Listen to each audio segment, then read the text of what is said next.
Assalamualaikum warahmatullahi wabarakatuh.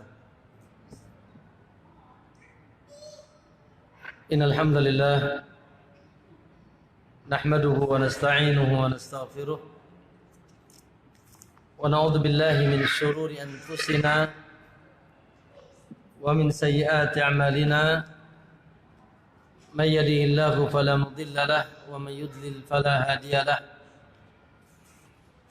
Asyhadu an la ilaha illallah wahdahu la syarika lah wa asyhadu anna Muhammadan abduhu wa rasuluh. Allahumma salli wa sallim wa barik ala nabiyyina Muhammadin wa ala alihi wa sahabatihi wa man ittadahu bi hudahu ila yaumiddin, amma ba'd. Ya ayyuhalladzina amanu ittaqullaha haqqa tuqatih wa la tamutunna illa wa antum muslimun. Fa inna asdaqal hadithi kitabullah wa khairal huda huda Muhammadin sallallahu alaihi wasallam wa syarrul umuri muhdatsatuha fa inna kulla muhdatsatin bid'ah wa kulla bid'atin dhalalah wa kulla dhalalatin finnar atau kama qala Nabi sallallahu alaihi wasallam. Ma'asyiral muslimin wal muslimah, para bapak-bapak dan ibu-ibu, ikhwan dan akhwat, jamaah sekalian yang insyaallah semoga senantiasa dicintai dan dimuliakan oleh Allah Subhanahu wa taala. Alhamdulillah, kembali kita memuji dan bersyukur kehadirat Allah Subhanahu wa taala. Tentu saja tidak lepas dari nikmat, taufik serta pertolongan Allah. Di sore hari ini kembali Allah memudahkan kita untuk duduk sejenak dalam rangka atau dalam perkara yang sangat agung, perkara yang sangat dicintai kita kepada kebaikan dunia dan akhirat, perkara yang insyaallah menjamin kita mendapatkan surga Allah Subhanahu wa taala, yaitu talabul ilm, menuntut ilmu, mencari cahaya Allah Subhanahu wa taala. Maka ma'asyiral muslimin rahimakumullah, jangan kita remehkan kegiatan yang sangat besar ini. Walaupun kegiatan ini di akhir zaman bukan semakin semarak, tapi semakin menciut, semakin sedikit. Kata Nabi sallallahu alaihi wasallam, inna min asratis sa'ah, di antara tanda hari kiamat, ya, an yaksural jahal, merajalelanya kejahilan, wa yaqillal ilm, dan sedikitnya ilmu. Yang merajalela kejahilan. Adapun ilmu, kata Nabi, semakin akhir zaman semakin sedikit. Bahkan di akhir zaman ilmu akan diangkat oleh Allah Subhanahu wa taala. Ya. Oleh karena itu ma'asyiral muslimin, semakin akhir zaman bukan semakin baik. Namun sebaliknya, semakin akhir zaman semakin buruk. Apa sebabnya? Sebabnya yang paling pokok yaitu qillatul ilmi wal ulama, sedikitnya ilmu dan ulama. Lihat akhi, ya, kita saksikan banyaknya kesyirikan, ya, penyimpangan akidah, penyimpangan tauhid, banyaknya kebid'ahan dalam agama, ya, pelaksanaan ibadah yang tidak ada sunnah dari Nabi sallallahu alaihi wasallam, banyaknya kemaksiatan. Subhanallah, dibuka oleh Allah berbagai jenis maksiat. Ya, sedikit keluar antum lihat maksiat. Enaknya kita ini tinggal di kamar terus, ya. Kalau di kamar nggak lihat maksiat, kata siapa di sekarang di kamar pun bisa maksiat? Hah? Naam. Nah, banyak kelompok-kelompok sesat firqah. Nah, maka semua ini disebabkan adalah kejahilan. Oleh karena itu, akhi, subhanallah, tidak ada yang menyelamatkan kita di akhir zaman kecuali ilmu. Man ya'ish minkum, siapa yang panjang umur di antara kalian hidup di akhir zaman, fasayara ikhtilafan katsira, maka kalian akan mendapatkan perpecahan yang begitu banyak. Lalu Nabi sallallahu alaihi wasallam mengarahkan kita agar kita merapat kepada ilmu. Maka kata Nabi, fa'alaikum bisunnati wa sunnatil khulafai ar-rasyidin. Dikala itu hendaknya kalian memegang teguh sunnahku. Sunnah Nabi adalah Al-Quran dan hadis. Al-Quran dan hadis. Wa sunnatil khulafai ar-rasyidin, dan tuntunannya para sahabat radhiyallahu anhum. Ya, maka itulah arahan dari Nabi sallallahu alaihi wasallam. Tidak ada jalan untuk menyelamatkan kita dan keluarga kita dan umat ini kecuali ar-ruju' ilal ilmi sahih ba'da dinis sahih. Kembali kepada ilmu yang benar dan agama yang sahih. Semoga Allah SWT memberikan taufik kepada kita untuk senantiasa semangat di dalam talabul ilmi, tapi menuntut ilmu yang benar yang sesuai dengan tuntunan dari Nabi sallallahu alaihi wasallam. Baik. Ikhwati billah azza yakum, dan ta'awun dalam hal ini. Saya tadi mendengar perkataan Akh Adi, ya, itu usulan sekaligus jeritan kayaknya. Ya. Na'am, ta'awun untuk adanya kegiatan kajian seperti ini, masya Allah. Ini sekarang kita sudah naik tingkat, ya. Ya, naik tingkat. Tadinya di bawah, sekarang di atas. Bentar lagi geser ke situ. Alhamdulillah. Semoga semakin dimudahkan oleh Allah SWT. Ya, maka khususnya ikhwan-ikhwan di Serang, ya, maaf, di Serang, di Rangkas. Ini karena ada sebagian dari Binwangen, dari Masya Allah, dari jauh.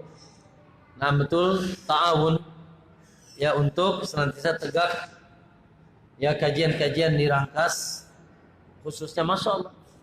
Ini adalah sebuah nikmat besar, ya, dimudahkannya kita untuk ngisi masjid, dan barangkali ini masjid terbesar di kota Rangkas. Betul apa tidak? Alhamdulillah. Maka jaga kondisi, senantiasa kita baik muamalah dengan DKM, ya, silaturahim, ya, jaga muamalah dengan mereka. Plus lagi jangan sampai kajian kita menimbulkan sesuatu yang membuat mereka tidak nyaman. Ya, mereka tidak nyaman dari sisi tentu saja muamalah. Dari sisi muamalah. Barakallahu fikum. Semoga Allah senantiasa memudahkan dan menolong kita insyaallah. Dan juga jangan bakhil. Ya, jangan bakhil dengan minimal memberikan informasi, kabar, ya, kepada saudara kita. Saudara kita terbagi dua-duanya saudara kita yang wajib kita ajak. Pertama, saudara kita yang sudah ngaji, sudah mencium harumnya sunnah. Ya, tentu saja mereka, ya, akan semangat menuntut ilmu, karena ahlus sunnah di antara ciri mereka semangat menuntut ilmu.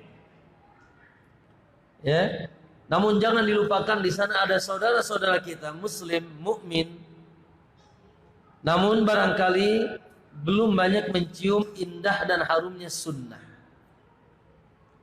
sehingga keislamannya terkadang masih terkontaminasi dengan kesyirikan, dengan penyimpangan pemahaman akidah dan tauhid. Sehingga terkadang keislamannya terkontaminasi dengan gaya-gaya ibadah yang tidak ada tuntunan dari Nabi sallallahu alaihi wasallam.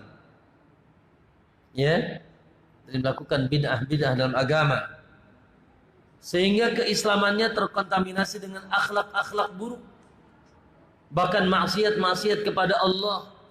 Yang satu tidak berjilbab, tidak menutup auratnya.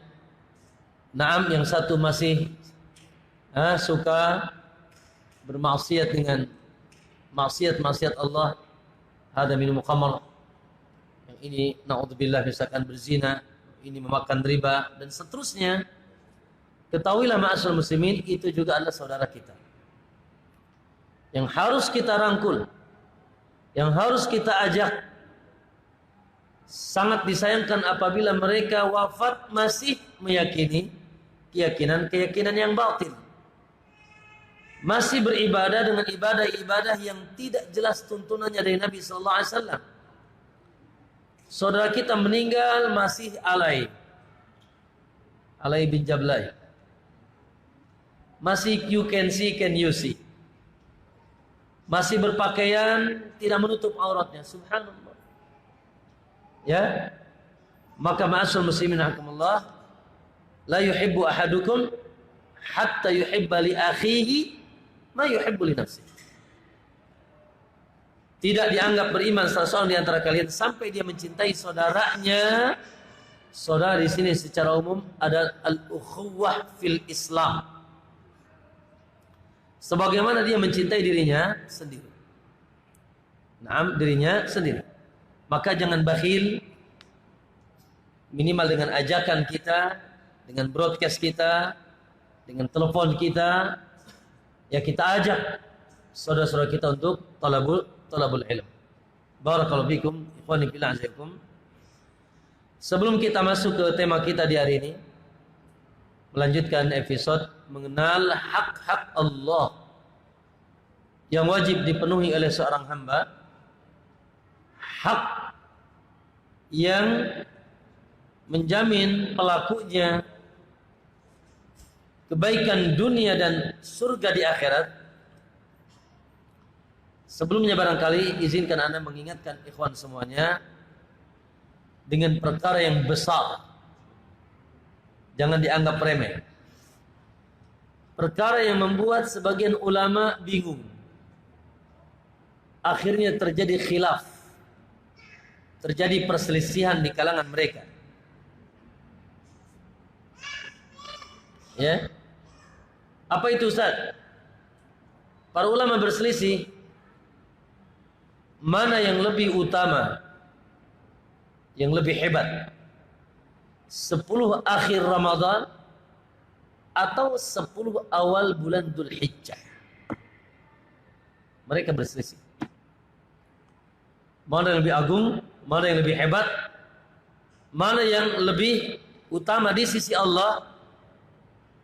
10 akhir Ramadan yang barusan saja lewat, Masya Allah, yang kita saksikan kaum muslimin luar biasa, begitu antusiasnya, dahsyatnya, bahkan sebagian banyak mereka menghabiskan akhir Ramadannya di rumah Allah dengan i'tikaf, dengan kabar gembira di sana ada malam apa namanya? Malam apa? Lailatul Qadar. Ataukah yang lebih utama ada 10 awal bulan Dzulhijjah? Khilaf para ulama. Kenapa terjadi khilaf ini? Karena subhanallah, dalil yang datang dari Allah dan Rasulnya tentang kedua waktu ini sungguh sangat dahsyat. 10 akhir Ramadan insya Allah semuanya maklum. 10 awal bulan Dzulhijjah, sekarang tanggal berapa hari? Kalau tanggal 5 tanggal gajian itu. Anda enggak nanya tanggal gajian. Ya. Maksudnya bulan apa ini? Dzulqa'dah. Kemarin Syawal, Dzulqa'dah, Dzulhijjah. Cek orang Sunda mah puasa Syawal, silih Syawalnya. Hah? Benar? Hah? Haji silih haji cenah. Namun dalam bahasa Hijriahnya Dzulqa'dah, Dzulhijjah. Hari ini kita masuk tanggal 22 Dzulqa'dah atau Dzulqa'dah. Perkiraan hisabnya sampai tanggal 30. Berarti Masya Allah, hadirkan akhi, tidak sampai 10 hari lagi, kurang lebih sepekan lagi, kita akan masuk ke musim-musim dahsyat, musim-musim kebaikan. Makanya Abu Utsman An-Nahdi mengatakan, kanu salaf, para ulama salaf terdahulu, yu'azzimuna thalasa asyarat. Para ulama salaf terdahulu mereka mengagungkan 10 hari dalam satu tahun. 10 hari dalam satu tahun. Yang pertama, asrul awakhir min Ramadan. Yang kedua, asrul awal min Dzulhijjah. Yang ketiga, asrul awal min syahril Muharram. Bulan depannya lagi. Yang kita kenal nanti dengan puasa Asyura. Maka kata Abu Utsman An-Nahdi, dia katakan para ulama salaf dahulu begitu dahsyat pengagungan mereka terhadap 3/10 dalam satu tahun ini. Maka barangkali mengingatkan yang lupa dan menambah ilmu bagi yang mungkin sebagian belum mendengar, Allah Subhanahu wa taala adik, saking dahsyat dan gagahnya, hebatnya, sampai bersumpah dengan 10 hari tersebut dalam Al-Quran. Satu tuh yang membuat bingung para ulama. Allah tidak pernah bersumpah dengan Ramadan. Allah tidak pernah bersumpah dengan 10 akhir Ramadan. Tapi Allah bersumpah dengan 10 awal Dzulhijjah. Mana dalilnya? Qala Allah Jalla wa Ala wal fajri, teruskan, walayalin ashr. Juz amma surat Al-Fajr. Wal fajri, demi waktu subuh, demi waktu pagi, walayalin ashr, dan demi hari-hari 10. Sumpah Allah. Allah, kaidah di dalam Al-Quran, bila kita dapatkan Allah bersumpah, pertanda bahwasanya apa yang dijadikan sumpah oleh Allah dahsyat dan agung di sisi Allah. Oleh karena itu kita makhluk manusia tidak boleh bersumpah dengan selain nama Allah. Karena sumpah itu bentuk pengagungan, sementara kita tidak boleh mengagungkan nama selain Allah. Makanya kalau kita sumpahnya demi Allah, jangan ditambah demi Rasulullah lah. Demi langit dan bumi. Ada nggak? Jangan, nggak boleh. Hah? Aku bersumpah. La. Tidak boleh, haram. Man halafa bi ghairillahi faqad asyrak. Siapa yang bersumpah dengan selain nama Allah, maka dia telah syirik, telah menyekutukan Allah. Adapun Allah wewenang. Allah wewenang. Bersumpah dengan apapun, siapa yang melarang Allah? Dan ketika Allah bersumpah dengan sesuatu, pertanda sesuatu azim, besar, maka salah satu sumpah Allah, wal fajri walayalin ashr. Surat Al-Fajr ayat 2. Demi waktu subuh dan demi hari-hari 10. Al-Imam Ibnu Abbas, Mujahid, ya, dan Ibnu Katsir mengatakan layalin ashr di sini maksudnya 10 awal bulan Dzulhijjah. Sepakat mereka ahlu tafsir, layalin ashr yang dimaksud 10 awal bulan Dzulhijjah. Allahu akbar. Ikhwani fillah azayakum, ada kabar, ya, dari Nabi Shallallahu Alaihi Wasallam yang kabar ini cukup menyenangkan, menjadikan sahabat tercengang. Insyaallah antum sering dengar kabar ini. Menjadikan sahabat seakan-akan kurang percaya. Benar. Ya. Akhirnya mereka bertanya kepada Nabi dengan penuh keheranan. Dan inilah juga yang membuat para sahabat bingung tentang mana yang lebih dahsyat, 10 akhir Ramadan atau 10 awal bulan Dzulhijjah. Kata Nabi sallallahu alaihi wasallam dalam hadis Ibnu Abbas dalam Sahih Bukhari dan dalam riwayat-riwayat yang lain, apa kata Nabi? Ma min ayyamin. Tidak ada hari-hari. Tidak ada. Ma min ayyamin. Tidak ada hari-hari al-amalus salihu fihin, di mana amalan-amalan soleh di dalamnya. Ana sebutkan 3 riwayat, kontennya sama, konteksnya berbeda. 3 riwayat. Riwayat pertama dalam Sahih Bukhari dan Muslim, dalam Sahih Bukhari dan Abu Daud. Riwayat kedua Al-Imam Ad-Darimi dengan sanad yang hasan. Riwayat ketiga dalam Musnad Imam Ahmad, semuanya sahih.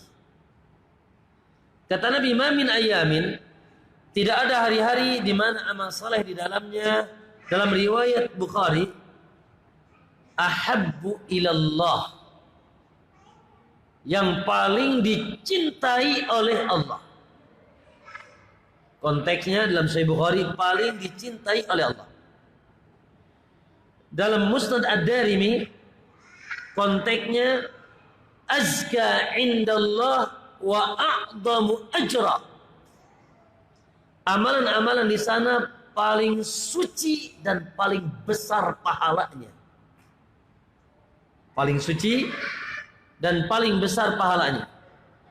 Dalam riwayat Imam Ahmad, kata Nabi sallallahu alaihi wasallam, afdalu indallah, paling utama di sisi Allah.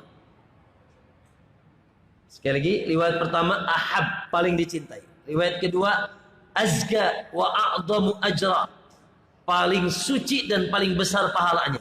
Riwayat ketiga afdal, paling utama di sisi Allah.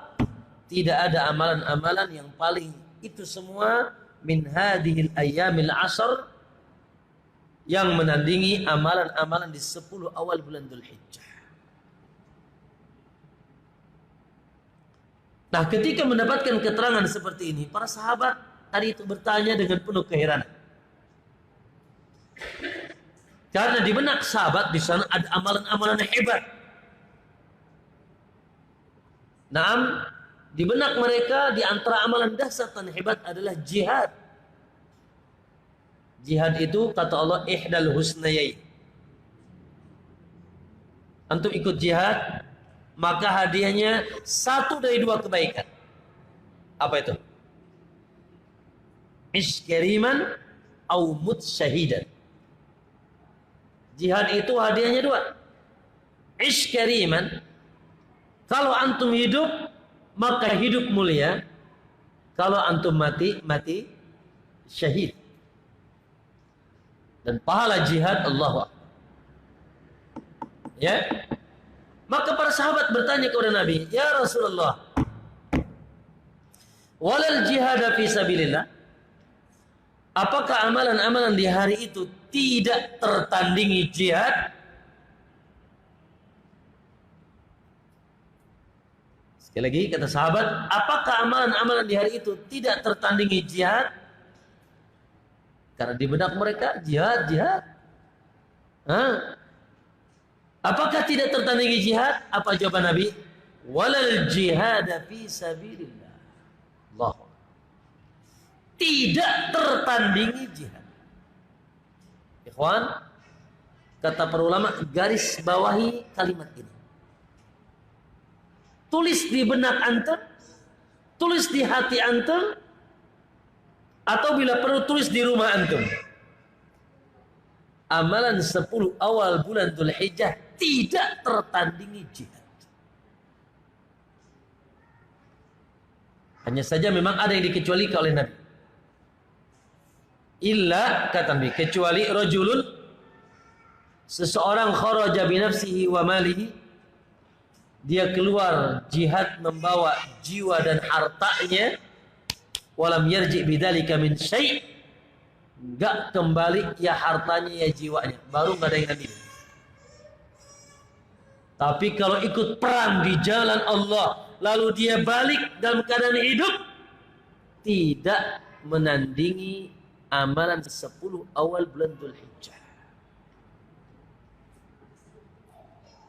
Makanya tadi Abu Utsman mengatakan para salaf mengagungkan 3/10 hari dalam satu tahun.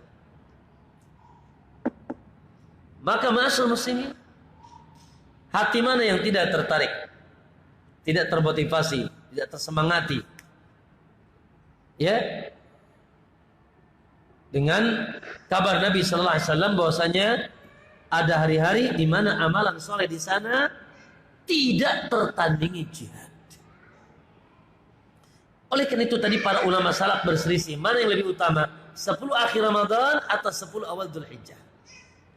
Imam Ibnu Katsir mengatakan, sebagian mengatakan la, 10 akhir Ramadan lebih dahsyat. Di sana ada malam Lailatul Qadar. Sebagian mengatakan la, 10 awal bulan Dzulhijjah lebih dahsyat. Lihat, tidak tertandingi jihad. Kalau jihad saja tidak tertandingi, gimana 10 akhir Ramadan? Ya, dan di sana ada satu hari Arafah.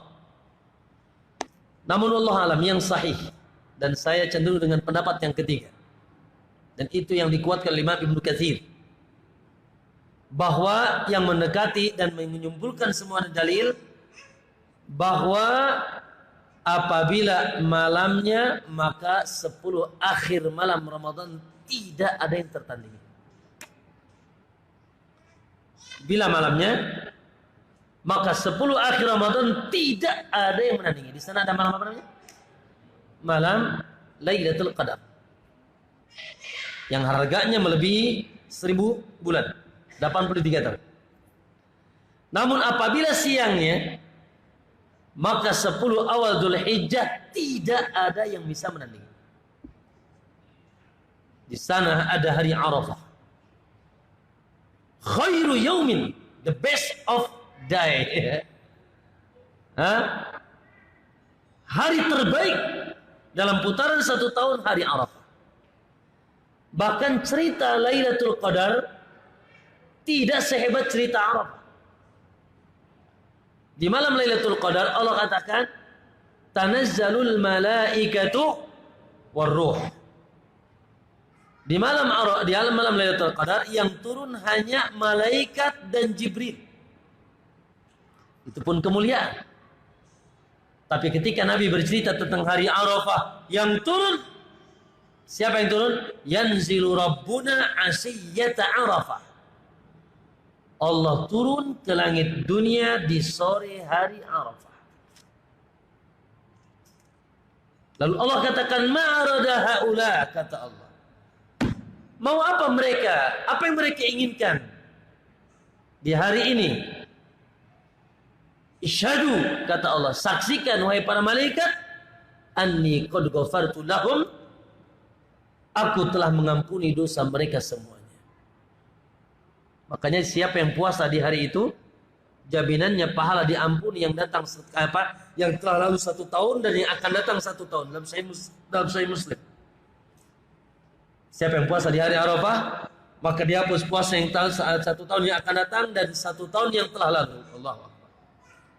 Maka ma'asyiral muslimin, naam, ini mengingatkan saja, hadirkan di benak kita, tinggal sepekan lagi. Sekarang tanggal 22.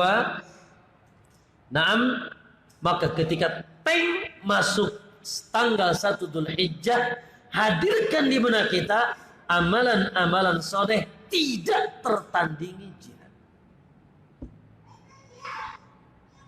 Ya, tidak tertandingi jihad.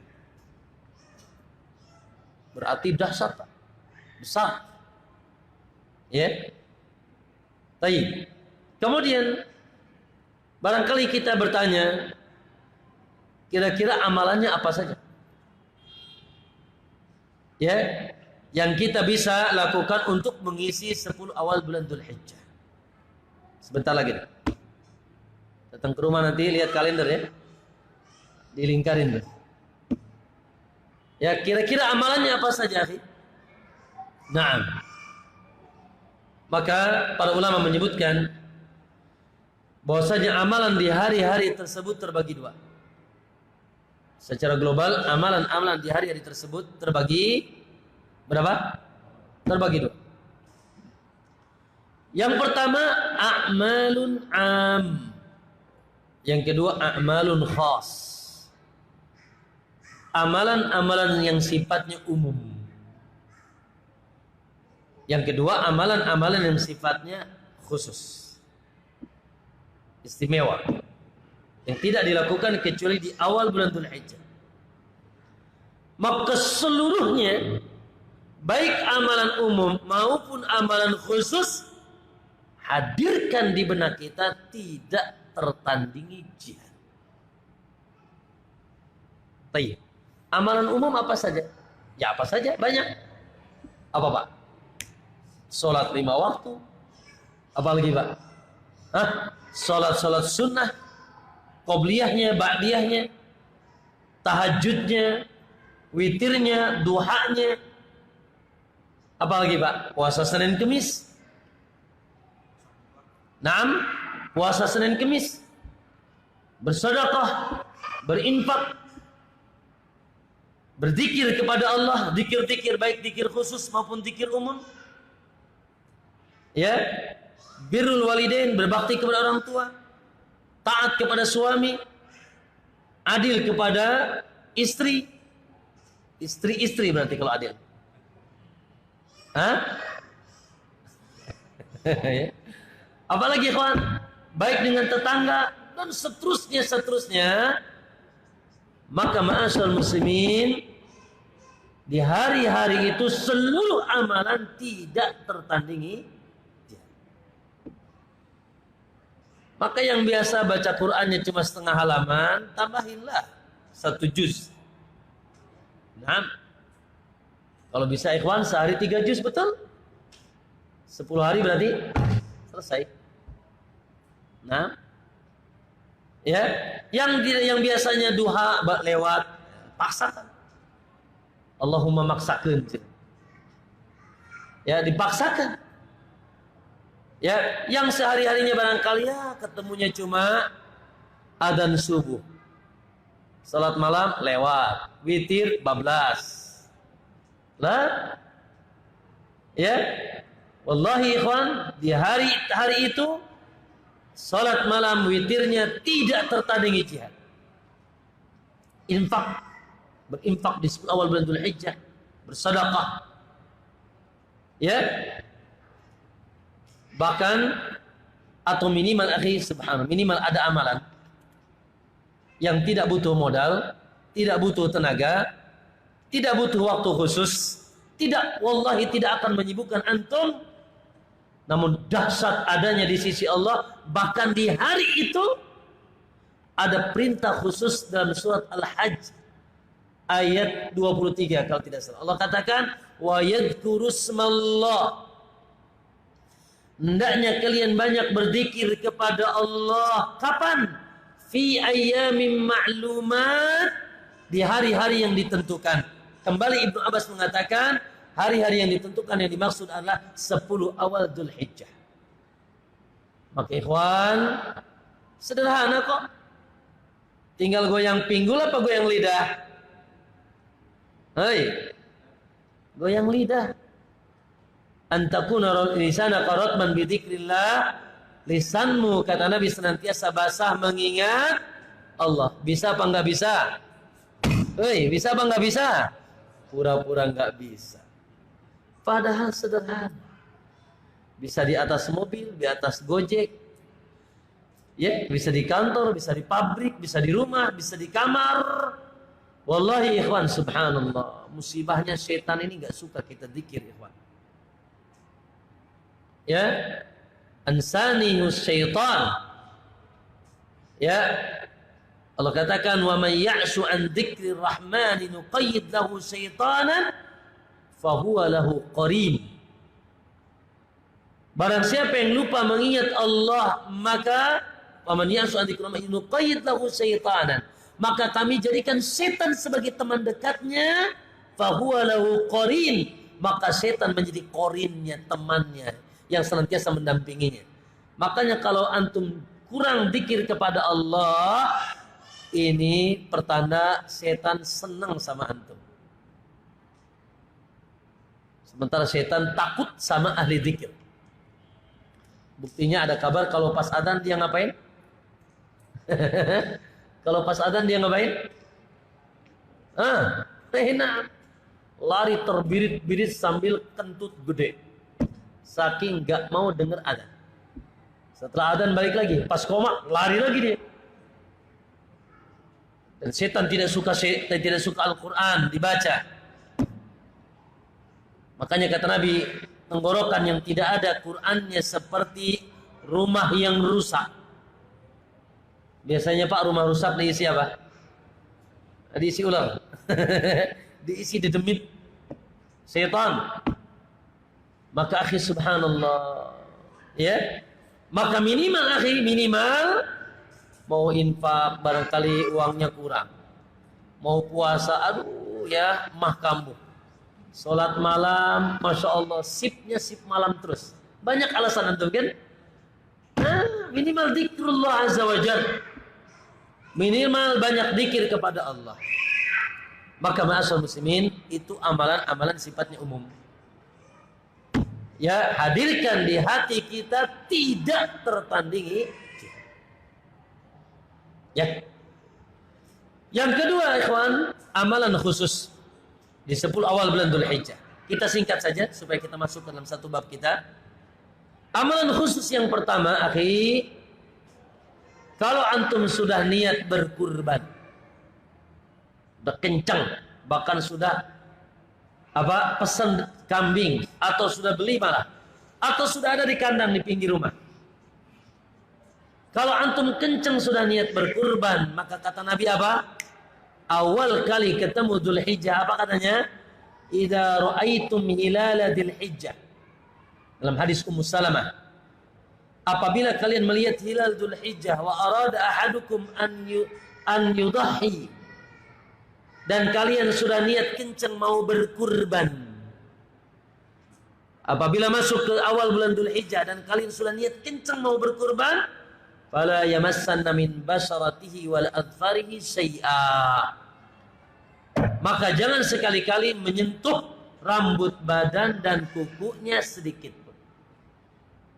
Maka ingat ya, amalan yang khusus yang sifatnya harus kita tinggalkan dari mulai awal detik-detik hilal muncul dari Dzulhijjah, haram bagi antum. Yang sahih pendapatnya adalah haram menyentuh bulu badan, kumis, jenggot, apapun, kemaluan, ketek, ketiak, termasuk kuku. Makanya kalau mau potong-potong, ya, kalau mau potong-potong nanti dibuat beker tanggal 29. Ya, jangan pas potong-potong tanggal 30, haram. Itu tapi bagi yang niat berkurban. Bagi yang mau berkurban, baik itu kurban kambing atau sapi atau kerbau. Satu tuh Pak. Ya. Satu. Dan yang sahih pendapatnya adalah haram. Ya, bukan makruh, haram. Ya, antum menyentuh bulu badan termasuk kuku. Kabari ikhwan, mungkin umi antum berkurban. Ya, keluarga antum ada yang berkurban, kabari, khawatir mereka lupa, Nabi mengharamkan mencukur bulu-bulu badan dan kuku-kuku yang ada di badan, kuku kakak atau kuku kaki, maka tidak boleh potong. Hikmahnya apa? Hikmahnya wallahu a'lam. Yang paling pertama hikmahnya sami'na wa ata'na. Yang kedua wallahu a'lam. Kata para ulama, agar seluruh tubuh antum dengan kurban antum terbebas dari api neraka, termasuk bulu badan. Yang ketiga, hikmahnya karena antum melakukan sebuah amalan yang dilakukan oleh jamaah haji yang waktunya sama, yaitu nyembelih dam. Sementara jamaah haji tidak boleh cukur rambut, tidak boleh potong kuku, apalagi mereka membanyak larangannya. Tidak boleh pakai minyak wangi, tidak boleh pakai pakaian begini kecuali kain ihram, tidak boleh menggauli istri sampai nyembelih. Maka karena kita pun mengamalkan amalan yang satu amalan yang mereka lakukan, maka ada sebagian hukum yang diterapkan kepada kita. Hanya saja kita cuma atau hanya tidak boleh mencukur bulu badan dan kuku. Sampai kapan Ustaz? Sampai dipastikan hewan antum disembelih. Setelah itu baru silakan. Satu itu Pak, amalan khusus di 10 awal bulan Dzulhijjah. Yang kedua, ya, di antara amalan khusus di 10 awal bulan Dzulhijjah adalah ya as-siyam. As-siyam, memperbanyak saum. Masya Allah. Sekali lagi hadirkan, tidak menandingi jihad, memperbanyak saum. Ya, saum terbagi dua. Ada saum umum yang dikenal dengan saum mutlak. Mangga, silakan. Mau berapa hari? Ustaz, boleh enggak anak? Dari tanggal 1 sampai tanggal 9 Ustaz. Sip. Boleh enggak anak 5 hari saja? Boleh. Boleh enggak 3 hari saja? Boleh. Dengan niat saum mutlak. Ya. Dengan berharap amalan tersebut tidak menandingi jihad. Dan di sana ada saum khusus, yaitu saum Arafah. Nanti tanggal 9. Mohon maaf, adapun keyakinan katanya harus 3 hari berturut-turut. Hari pertama ya tanggal 7, 8, 9 yang dikenal dengan hari tarwiyah atau puasa tarwiyah. Wallahu alam, tidak ada dalil yang sahih mengkhususkan 3 hari berturut-turut. Ya, maka boleh tanpa mengkhususkan, boleh. Mau 3 hari, mau 5 hari, mau 9 hari, ya dibolehkan. Dan lebih khusus adalah puasa apa? Tanggal 9. Maka dijadwalkan ikhwan, kata Nabi SAW, saumu Arafah, puasa di hari Arafah, ya, ahtasibu 'ala Allah, aku berharap kepada Allah bisa menghapuskan dosa 1 tahun yang lalu dan 1 tahun yang akan datang. Ayukaffir as-sana allati qabla was-sana allati ba'da. Dan diceritakan bahwasanya Nabi terkadang kana Rasulullah yasumu tis'adil hijjah. Diceritakan bahwasanya Nabi SAW dalam Sunan Abu Dawud, terkadang Nabi puasa 9 penuh di hari Dzulhijjah atau di 10 awal bulan Dzulhijjah. Adapun tanggal 10-nya boleh puasa enggak? Wih, ya lah, tanggal 10-nya lebarannya. Mencit embeknya. Dan tanggal 11, 13-nya juga haram. Yang dikenal dengan hari tash. Hari apa? Hari tasyrik. Amalan yang kedua. Amalan yang ketiga, naam, dan ini sudah saya singgung tadi. Allah sebutkan dalam surat Al-Hajj ayat 23 tadi. Wa yadhkuru ismallah, hendaknya mereka banyak berzikir kepada Allah fi ayyamin ma'lumat. Hendaknya mereka banyak berzikir kepada Allah di hari-hari yang ditentukan. Imam Ibnu Abbas mengatakan hari-hari yang ditentukan adalah 10 awal Dzulhijjah. Maka amalan yang ketiga banyak berzikir. Dan tadi sudah sebutkan, Pak, zikir terbagi dua, ada zikir umum dan ada zikir khusus yang tidak boleh dibaca kecuali di hari-hari itu dan di Idul Fitri. Itu takbir.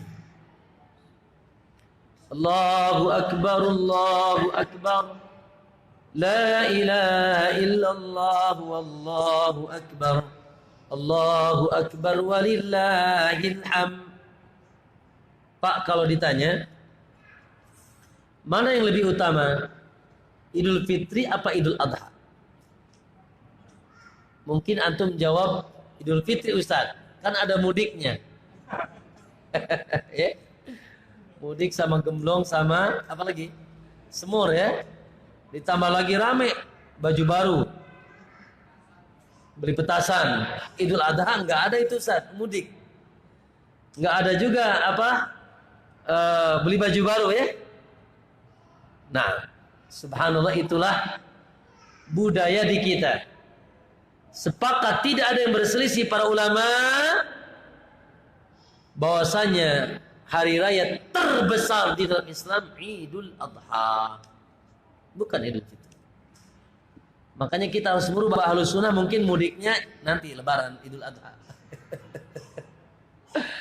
Ya. Tapi salah satu buktinya, Pak, kalau Idul Fitri takbirnya itu tenggelam matahari sampai imam turun mimbar, imam naik mimbar, imam khutbah. Imam salat. Idul Fitri takbirnya Allahu Akbar, Allahu Akbar dari tenggelam matahari malam Idul Fitri sampai imam salat. Setelah itu haram, tidak boleh. Siapa yang masih kencang takbir setelah salat Idul Fitri, ini lebay. Berlebihan, bid'ah juga. Tapi lihat Idul Adha. Nah, Idul Adha, Pak, di sini mungkin asing bagi sebagian kita. Tapi tidak mengapa, kita wajib tahu. Minimal antum amalkan dan keluarga antum. Dalam Sahih Muslim, Abdullah bin Umar bercerita dalam Sahih Muslim, hadis sahih. Abdullah bin Umar bercerita, "Godawna ma'a Rasulillah sallallahu alaihi wasallam min Mina ila Arafat." Kami pergi bersama Nabi sallallahu alaihi wasallam dari kota Mina. Antum tahu kan? Ibadah haji itu mulainya tanggal 8. Tanggal 8 mereka mengucapkan labbaik Allahumma hajjan. Lalu mereka berangkat ke kota Mina. Malam tanggal 9 mabit di Mina. Sampai kapan tuh? Sampai terbit matahari. Hari tanggal 9. Maka tanggal 9 itu dikenal dengan hari apa? Hari Arafah. Maka kata Ibnu Umar, "Godawna ma'an Nabi." Kami pergi pagi-pagi rombongan bersama Nabi min Mina, dari kota Mina setelah mabit. Malam tanggal 9-nya. Hari tanggal 9 paginya min Mina, dari Mina ila Arafat, menuju padang Arafah. Maka kata Ibnu Umar, "Minna mulabbi wa minna mukabbir." Di antara kami ada yang bertalbiyah, labbaik Allahumma labbaik, labbaik la syarika laka labbaik. Di antara kami ada yang bertalbiyah, dan di antara kami ada yang bertakbir. Allahu Akbar, Allahu Akbar. Oleh karena itu, ma'asyar muslimin, Imam Ahmad mengatakan ijma', bahwasanya ijma' sahabat bahwasanya mulai takbir di Idul Adha adalah disyariatkan dari semenjak pagi hari Arafah.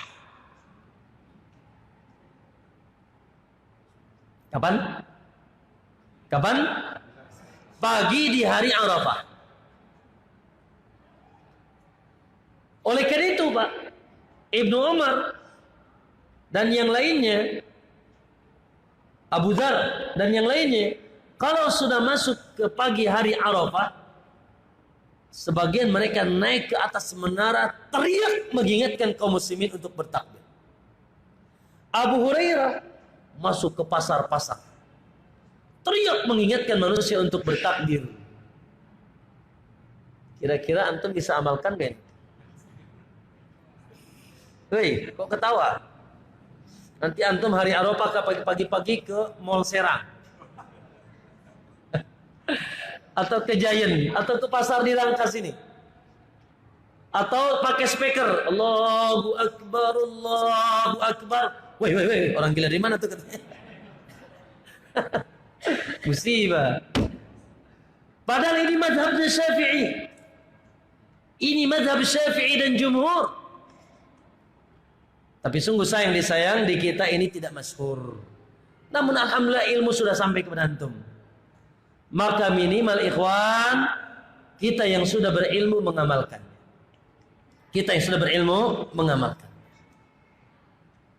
Naam, di rumah khususnya ba'da setiap salat fardu dan sunnah. Ba'da setiap fardu dan sunnah. Antum assalamualaikum, assalamualaikum, takbir dulu, baru setelah itu zikir, atau zikir dulu baru setelah itu takbir. Luas saja, boleh dua-duanya. Dan ini tidak terbatas pada salat fardu. Makanya ya lihat Imam Bukhari, perhatikan Imam Bukhari mengatakan wa kana Ibnu Umar, dan Ibnu Umar kata Imam Bukhari, karena kebiasaannya yukabbir bi Mina.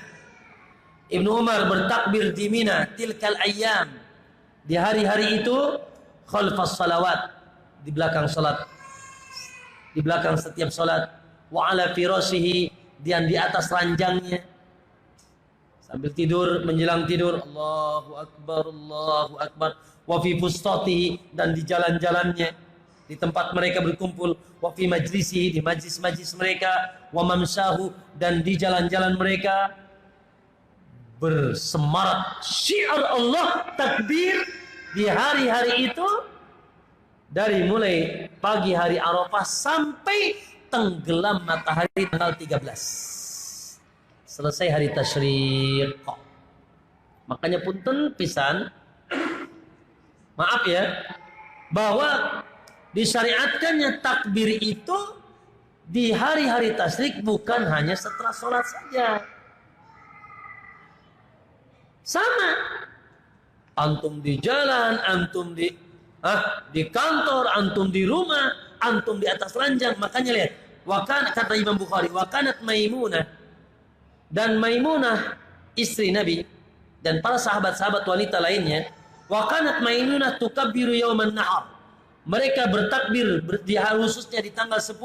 Wakana nisa yukabbirna khalfa aban nisa, bahkan para wanita-wanita di kala itu mereka juga bertakbir, naam, dan juga di hari-hari tasyrik, bukan hanya setelah salat. Maka akhi, wallahi minimal antum amalkan di jalan, di pasar, Allahu akbar, Allahu akbar, ya. Naam, di kita ini biasanya takbirnya semaraknya cuma pas malam Idul Adha sampai imam naik sholat. Betul, itu betul. Hanya saja tidak terkhusus itu. Dari mulai tanggal 9 sampai hari tasyrik tidak ada perbedaan. Waktu-waktu takbir 24 jam dikali 5 hari. 9, terus 10, terus 11, 12, 13. 5 hari. Takbir. Makanya dengarkan apa kata Nabi SAW, akhi. Perhatikan. Allah katakan, Nabi katakan tidak ada hari-hari. Mamin ayyamin, tidak ada hari-hari yang amal soleh di sana paling dicinta oleh Allah dibanding hari-hari 10 awal bulan Hijjah. Maka fa'aksiru, perbanyaklah kata Nabi di hari-hari itu, minat tahlili wat takbiri wat tahmid, dari tahlil, takbir dan tahmid. Wallahu alam, lafaz takbirnya yang datang dari sahabat, kalau Ibnu Mas'ud 2 kali, Allahu akbar, Allahu akbar. Kalau Abu Bakar 3 kali, Allahu akbar, Allahu akbar, Allahu akbar. La ilaha illallah wallahu akbar, Allahu akbar walillahil hamd, sampai situ. Lafaz yang warid dari sahabat sampai situ. Alhamdulillah. Andai kata kita mencukupkan yang datang dari sahabat, itu lebih utama, lebih tenang. Karena secara khusus lafaz dari Nabi tidak ada. Tidak ada hadis yang sahih tentang lafaz takbir secara khusus dari Nabi. Yang datang dari sahabat. Dan datang dari sahabat sampai kalimat apa? Sampai kalimat apa? Walillahil hamd. Adapun kata Ibnu Hajar, ya, yang kita saksikan di hari ini tambahan-tambahan baru. Tambahan-tambahan baru, walaupun kita tidak mengingkari, karena ini babnya luas. Hanya saja andai kata kita mencukupkan dengan apa yang datang dari sahabat, alaikum bisunnati wa sunnatil khulafa'ir rasyidin, itu lebih utama. Itu lebih utama. Jadi gimana kan? Bisa dua, Allahu Akbar, Allahu Akbar, atau tiga, Allahu Akbar, Allahu Akbar, Allahu Akbar, La ilaha illallah, wallahu Akbar, Allahu Akbar, walillahil. Itu amalan ketiga. Amalan keempat, ya amalan keempat ya. Amalan keempat. Amalan keempat di hari itu, ma'asyal muslimin, masya Allah, dahsyat. Semoga semua yang ada di sini Allah berikan kesempatan untuk mengamalkan amalan dahsyat ini. Apa itu ikhwan? Haji dan umrah. Amalan di 10 awal bulan Dzulhijjah memanjang sampai hari tasyrik. Allahu Akbar. Jihad dengan berangkat menuju kota Makkah ke Baitullah. Saya lihat yang pakai peci putih baru sedikit nih. Yang peci hitam belum haji kayaknya. Yang nggak pakai peci ragu-ragu nih, udah haji apa belum nih? Ayo, ternyata yang pakai peci putih juga belum pada haji katanya. Bahkan yang pakai peci hitam sudah haji juga. Berarti haji bukan di peci ya Pak? Di kita kan gitu ya. Kita kan kalau di pasar, di parkiran kita, Pak Haji. Setelah itu nggak dipanggil haji lagi Pak. Setelah peci dicabut nggak dipanggil haji lagi gitu. Jadi haji peci di gitu. Taib, masya Allah, ikhwan. Ya, rukun di antara rukun Islam yang diwajibkan seumur sekali, yang kata Nabi dengarkan, man hajja falam yarfus walam yafsuk, siapa yang haji lalu dia tidak melakukan rofas. Rofas itu maksudnya khususnya menggauli istri dalam keadaan ihram.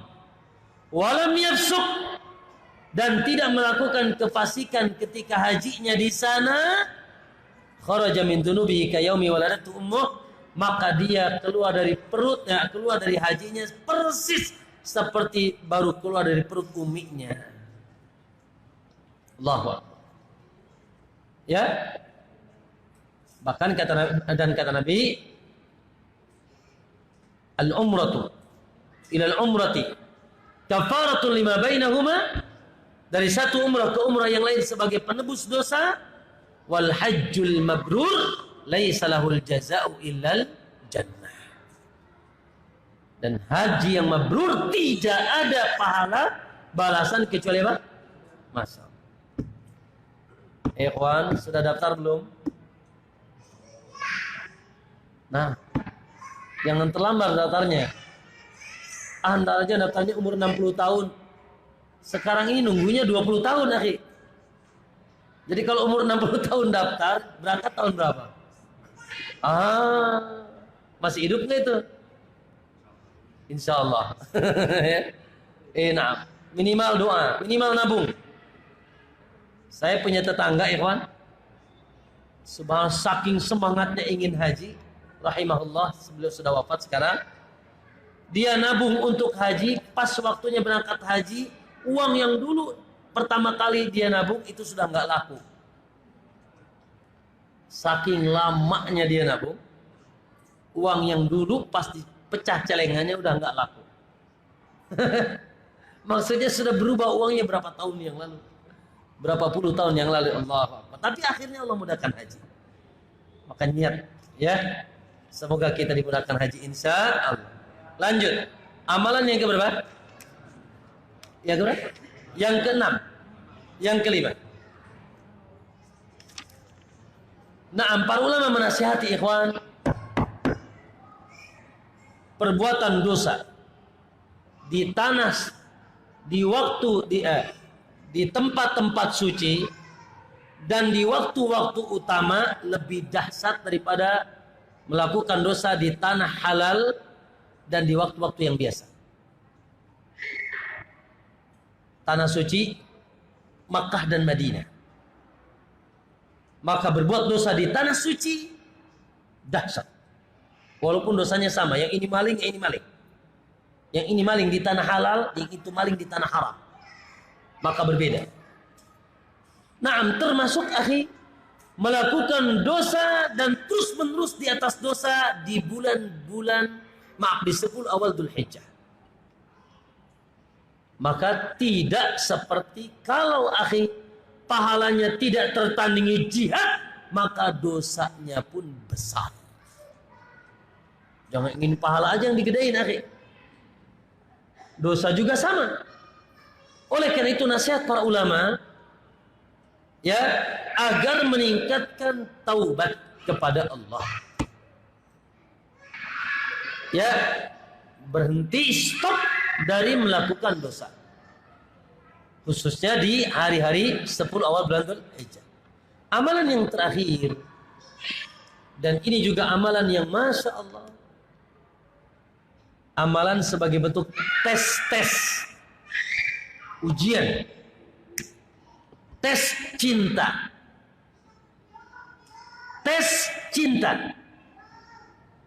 Telah lulus dalam tes ini Khalilur Rahman Ibrahim alaihissalam. Allah tes cintanya Ibrahim. Ibrahim, mana yang lebih ente cintai? Anak ente apa aneh? Bahasa kitanya begitu. Anakmu atau aku? Maka turunlah perintah nyembelih Ismail. Kira-kira Pak, bayangannya gimana Pak? Anak satu-satunya Pak, dapat ngarep. Ibrahim sampai umur 60 tahun tidak punya anak. Akhirnya menikah kembali bersama Hajar. Subhanallah. Muncullah anak dari Hajar. Setelah lama bersama Sarah tidak punya anak. Yang akhirnya Sarah pun punya anak Ishak. Ishak punya anak Yakub. Yakub nama lainnya Israel. Makanya kita kenal dengan Bani Yakub, Bani Israel. Tinggalnya di Palestina. Istri pertama Palestina, istri kedua di Mekah. Waduh, gilirnya jauh tuh. Kalau antum jangan ya, semuanya diserang aja, dirangkas saja. Ibrahim alaihissalam, masalah punya anak pertama dari Hajar. Anak dapat apa? Anak dambaan, tapi dari angan-angan ingin punya anak. Terlahirlah anak yang sangat tampan, yang sangat soleh.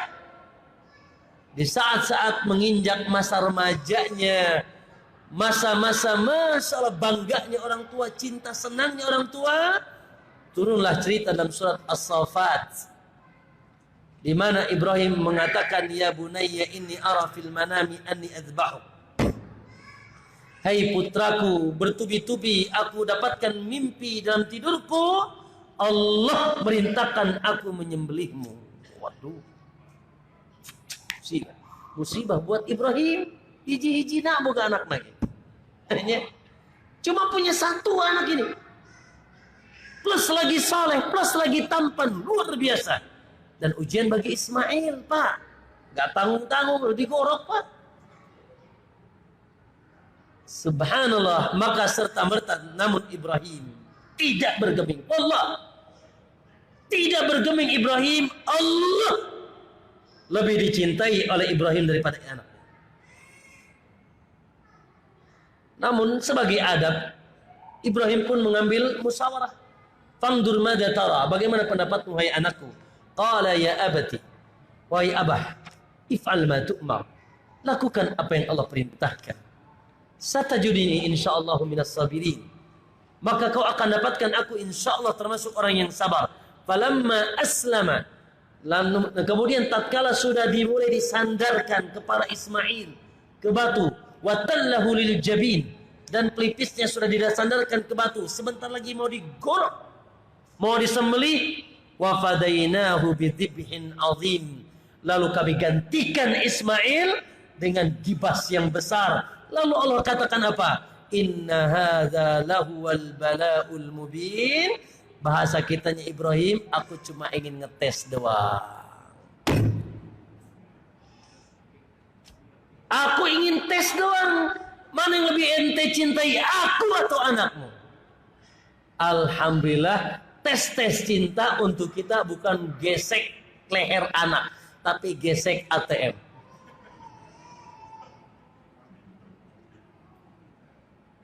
Ya, naam.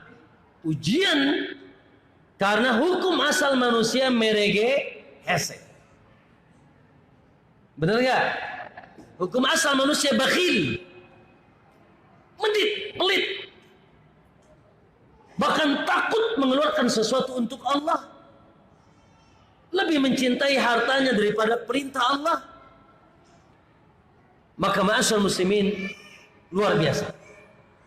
Oleh karena itu Nabi kita sallallahu alaihi wasallam, akhi, dengarkan apa kata Ibnu Umar, perhatikan. Aqama an-nabiy sallallahu alaihi wasallam bil Madinati 10 sinin. Nabi tinggal di Madinah 10 tahun. Nabi sampai wafatnya tinggal di Madinah 10 tahun, yudhi, tidak pernah libur berkurban. Nabi tinggal di Madinah 10 tahun, tidak pernah absen berkurban. Maka jangan dibalik. Antum tinggal di Rangkas 10 tahun, gak pernah berkurban. Ini musibah. Musibah. Bahkan orang kaya mana yang menandingi kurbannya Nabi?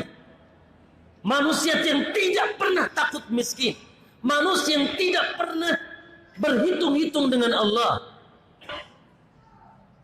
Nabi satu saat pernah, di antara kurban Nabi, beliau menyembelih 100 onta. Disembelih dengan tangannya 63, subhanallah, sebagai isyarat umurnya. Dan disembelih oleh menantunya Ali bin Abi Thalib sisanya, ya 34. Subhanallah. Ya, ma'asyar muslimin rahimakumullah. Bahkan Nabi kalau nyembelih, kata Anas, dohan Nabi sallallahu alaihi wasallam bikabsaini amlahaini aqranain.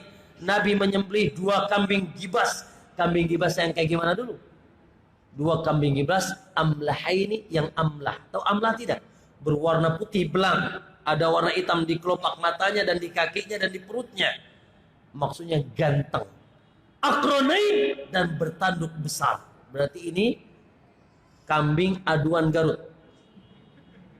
Harganya berapa? Hei. Kambing aduan Garut harganya berapa? 5 juta lah. Itu mah kambing pinggir jalan tuh. Ya, ketika berkurban kambing pun Nabi berkurban. Kalau kita cari yang paling apa? Judul pertama cari paling murah. Akhirnya paling ceking, paling picak, paling pincang, paling sakit. Nah itu 50.000 itu, Pak. Musibah. Ikhwan, Allahu Akbar. Ya. Ibadah mencucurkan darah. Allah rendengkan dengan salat. Kul inna salati wa nusuki fasalli li rabbika wanhar. Salat dan nyembelihlah untuk Allah. Dan ikhwan, bahwasanya berkurban sebagai bentuk cinta kita kepada Allah. Kenapa? Karena Allah enggak butuh dagingnya. Betul enggak? Allah enggak butuh darahnya. Apa kata Allah? La yanalallahu luhumuha. Yang sampai kepada Allah bukan dagingnya, wala dima'uha, bukan juga darahnya, walakin yanaluhu taqwa minkum. Namun yang sampai kepada Allah kecintaan dan ketakwaan Anda kepada kalian, Anda kepada Allah. Jangan jawab, saya ingin bertanya. Jangan jawab tapi ya. Siapa yang di ATM-nya ada 5 juta hari ini? Jangan jawab. Siapa yang di ATM-nya ada 5 juta di hari ini? Jangan jawab. Lalu berapa belanja dapur sebulan? Katakan 2 juta atau 2 juta setengah. Belanja dapur istri 2 juta atau 2 juta setengah. Berarti sisa berapa? Sisa berapa? Bulan depan gaji ada lagi. Sisa berapa? 2 juta setengah. Bisa kebeli kambing nggak? Bisa. Dengarkan hadis Nabi. Man kana lahu sa'atu. Siapa yang punya keluasan rizki, mampu, falam yudhi, lalu dia tidak berkurban, fala yaqrabanna musallana, jangan sekali-kali deketi tempat salat kami. Ini bukan larangan, tapi bentuk kebencian Nabi kepada orang yang merege ese.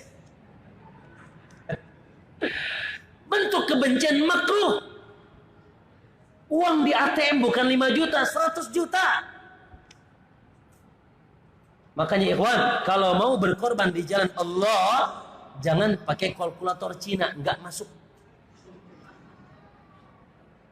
Ya kan?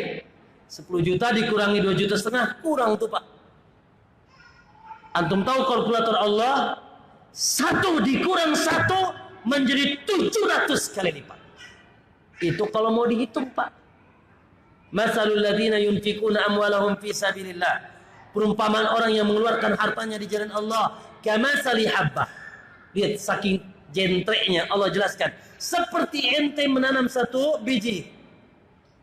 Ya, kamatsali habatin anbatat sab'a sanabil. Maka muncul dari 1 biji itu 7 tangkai. Wa fi kulli sumbulatin mi'atu habbah. Di setiap 1 tangkai ada 100 yaitu biji. Itu kalau mau hitung-hitungan sama kata Allah, wallahu yudha'ifu liman yasha.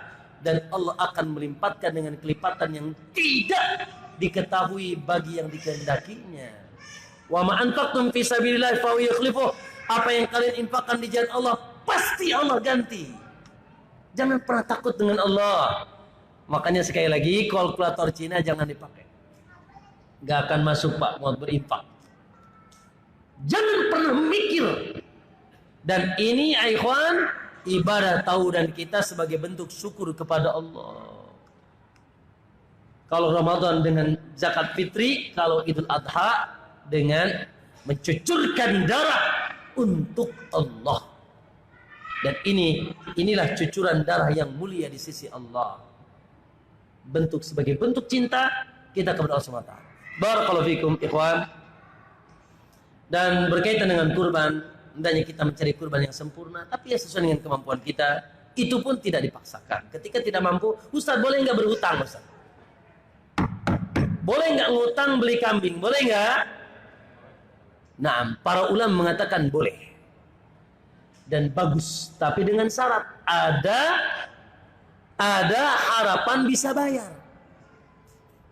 Contoh ini pas Idul Adha tanggung bulan, gitu. Katakan Idul Adha itu tanggal 20, ya, tanggal 20 Agustus kalau nggak salah, ya kan? 22 ya. Idul Adha 22 Agustus katakan. Waduh, itu memang pas habis-habisnya uang gaji itu Pak. Tapi di awal bulan akan dapat bonus. Atau tender akan maju nanti di awal bulan. Naam, maka boleh berhutang. Tapi ikhwan, kalau tidak ada harapan dari mana bayar, jangan hutang. La yukallifullahu nafsan illa wus'aha. Allah tidak bebani seorang dengan sesuai dengan kemampuan. Naam, Allah mengatakan boleh menghutang. Ya, boleh menghutang. Barakallahu fikum. Dan itu barangkali ikhwan yang ya akhi Adi bilang jam 15.25 atau 15 jam apa? Jam 5 lewat 15. Lewat 25. Karena mungkin di atas anak kira ini muqaddimah baru pertemuan pertama. Ya, tidak disengaja tapi bukan tidak disengaja. Disengaja anak ingin menyampaikan perkara-perkara dahsyat, mengingatkan antum semua jangan sampai harus beda embe jeung kuda. Kalau embe jeung kuda sama, ini bahaya. Harus beda orang yang berilmu dengan orang yang tidak berilmu. Qul hal yastawi alladziina ya'lamun wal ladziina la ya'lamun? Sama enggak orang yang berilmu dengan orang yang tidak berilmu? Maka antum ini sudah menjadi para penuntut ilmu. Maka jangan beda, jangan sama dengan orang-orang awam. Masuk awal Dzulhijjah biasa-biasa aja. Tidak ada gerak untuk ibadah. Padahal statement Nabi tidak tertandingi jihad. Ya, maka dengan amalan-amalan yang telah kita sebutkan tadi, dan ini barangkali di hari ini ada orang yang bergumam, aduh, anak tadinya nggak mau kurban, cuma dengar kajian ini jadi nggak enak nggak kurban. Tadinya ada niat nggak kurban tahun ini. Ikhwan, dengarkan, kurban itu bukan seumur sekali, ikhwan. Kurban itu setahun sekali. Ya. Dan ada satu masalah sedikit barangkali terkait dengan kurban ini, tentang masalah serikat. Serikat kurban. Serikat itu ada dua, ikhwan. Serikat kepemilikan, serikat pahala. Serikat kurban kepemilikan, 1 kambing 1 orang, 1 sapi 7 orang. Itu jelas. 1 kambing 1 orang, 1 sapi 7 orang. Boleh kurang, tidak boleh lebih. 1 kambing 2 orang boleh enggak? Enggak boleh. 2 kambing seorang boleh? Boleh. 1 sapi 8 orang boleh enggak? Enggak boleh. 8 sapi seorang boleh? Boleh. Enggak boleh nambah, boleh ngurang. Itu serikat kepemilikan. Wallahu a'lam. Saya lebih tenang dengan pendapat serikat kepemilikan ini hanya untuk yang hidup. Hanya untuk yang masih hidup. Karena tidak ada dalil yang sahih beli kambing untuk yang sudah wafat. Buat punya siapa nih kambing? Punya Umi. Mana uminya? Sudah rahimahullah. Butuh dalil. Butuh contoh. Kecuali Umi sebelum wafat berwasiat.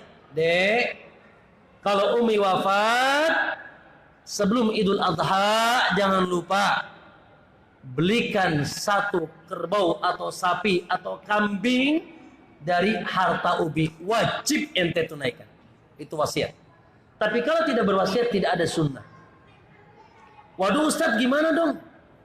Saya kan ingin, ya Allah, Umi saya juga dapat pahala. Alhamdulillah. Dalam hal ini ada serikat kedua, namanya serikat pahala. Berserikat di dalam pahala. Bagaimana itu? Naam, dengarkan. Dengarkan. Anas bin Malik, dia bercerita bahwasanya Nabi SAW tatkala menyembelih kambing, Nabi ngomong kayak begini. Bismillahi Allahu Akbar. Allahumma taqabbal hadha min Muhammad wa min ali Muhammad wa min ummati Muhammad. Ketika Nabi sembelih kambing, Nabi katakan, ya Allah, terimalah ini dari Muhammad si pemilik kambing. Serikat kepemilikan. Dan dari seluruh keluarga Muhammad, bahkan dari seluruh umat Muhammad. Antum ini, kata para ulama, sudah dapat bagian pahala kambing Nabi. Karena kita umat Muhammad. Loh. Kok bisa 1 kambing untuk seluruh umat? Yes. Tapi namanya serikat pahala. Oleh karena itu, naam, prakteknya nanti ketika antum beli kambing, belilah untuk yang hidup, tapi sertakan dalam kambing antum semua keluarga antum yang hidup atau yang mati. Contoh, antum nyembelih Bismillahi Allahu Akbar. Allahumma taqabbal hadha, atau dengan bahasa kita, ya Allah, terimalah ini min Fakhruddin wa min ali Fakhruddin hayyan wa mayyita. Dari Fakhruddin dan dari seluruh keluarga Fakhruddin, baik yang masih hidup maupun yang sudah wafat. Nyampe Pak, ditransfer semuanya. Nah, di sini kalau antum jadi guru, jangan menyesatkan. Anak kita pagi-pagi nangis minta duit 100.000. Buat apa nak? Yuran kurban. Yuran kurban. Sekelas ada 30 orang. 30 orang kali 100.000 berapa, ikhwan? 3 juta. Dapat 1 kambing. 1 kambing 30 orang. Sah apa tidak? Sah apa tidak? Kalau gurunya bodoh, tidak sah. Kalau gurunya cerdas dan ahlu sunnah, sah. Kok bisa, Ustaz? Nah, bisa apa? Pertama, maaf ya, ini pelatihan pembodohan. Asalnya pelatihan pembodohan. Gimana? Nanti dia jadi guru gitu lagi ke muridnya. Terus begitu. Iuran kurban 100.000, dapat 30, dapat 3 kambing. 30 santri dapat 3 kambing. Dapat 1 kambing. Padahal syariat kita menyatakan 1 kambing 30 orang apa 1 orang? 1 orang. Maka itu pendidikan pembodohan, tidak benar. Tapi kalau gurunya sudah ngaji, gampang, bisa disiasati. Kalaupun mau disiasati, jelaskan kepada santrinya dengan benar. Nah, kita ini belajar nak berkurban. Ya, supaya kita biasa mengeluarkan harta untuk Allah. Yuk kita keluar, yuk keluarkan 100.000 seorang. Maka kita dapat 1 kambing. Namun syariat kita mengatakan bahwa serikat kepemilikan itu 1 kambing cuma 1 orang. Maka kita sepakati dulu semua bahwa nanti ketika keluar 1 kambing kita undi. Kita sepakat siapa yang keluar itulah sebagai serikat kepemilikan. Lalu nanti ketika disembelih, yang serikat kepemilikan itu bilang, Bismillah, ya Allahu Akbar, ya Allah terimalah itu dari Fakhruddin dan dari seluruh teman-teman Fakhruddin di kelas ini. Sip, dapat pahalanya. Paham tidak? Makanya gurunya jangan bodoh. Gurunya kudu ngaji. Dan yang banyak pembodohan. Kurban kelas 6. Cuma 1 kambing, kurus lagi Pak. Mending kerbau Pak, kurus lagi kambing 1, kelas 6. La haula. Kemudian ikhwan, itu caranya ya. Jadi antum kalau nyembelih 1 kambing, sertakan dalam sembelihan antum, ya keluarga antum dalam pahala. Yang satu lagi, bahwa daging kurban itu boleh dimakan sendiri, sebagiannya. Jumhur mengatakan baiknya dibagi 3, walaupun tidak ada ketentuan. Dimakan sepertiganya, dihadiahkan sepertiganya, disodakohkan sepertiganya. Bahkan boleh dimakan setengahnya boleh. Yang nggak boleh semuanya masuk kulkas, itu jangan. Kurban kambing semuanya masuk kulkas antum. Masa beli bakhil itu. Dan diharamkan menjual apapun dari si pemilik kurban, diharamkan menjual apapun dari tubuh kambing tersebut. Ya. Jadi sebagian dimakan, sebagian dihadiahkan. Makanya karena ada judul boleh hadiah, boleh memberikan daging kurban kepada orang kafir. Tetangga antum Nasrani kasih nggak apa-apa. Tapi tentunya usahakan dengan niat supaya dia mau masuk Islam. Dan boleh nyimpen Pak. Ternyata hari ini masih ada kambing yang tahun lalu, boleh nggak? Boleh. Boleh nyimpen. Ya, sampai nggak mesti sampai hari tasyrik, boleh. Ya, menyimpan daging kurban sampai kapanpun. Itu saja, ikhwan, barangkali semoga Allah menerima amal soleh kita di hari ini. Semoga Allah memberikan kita ilmu yang manfaat. Semoga Allah Subhanahu wa taala memberikan keikhlasan kepada kita, dan semoga Allah menerima amal soleh kita dan memberikan kita ilmu yang manfaat. Wallahu taala alam. Wassallallahu Muhammad subhanaka Allahumma bihamdik asyhadu an la ilaha illa anta astaghfiruka wa atubu ilaik. Assalamualaikum warahmatullahi wabarakatuh.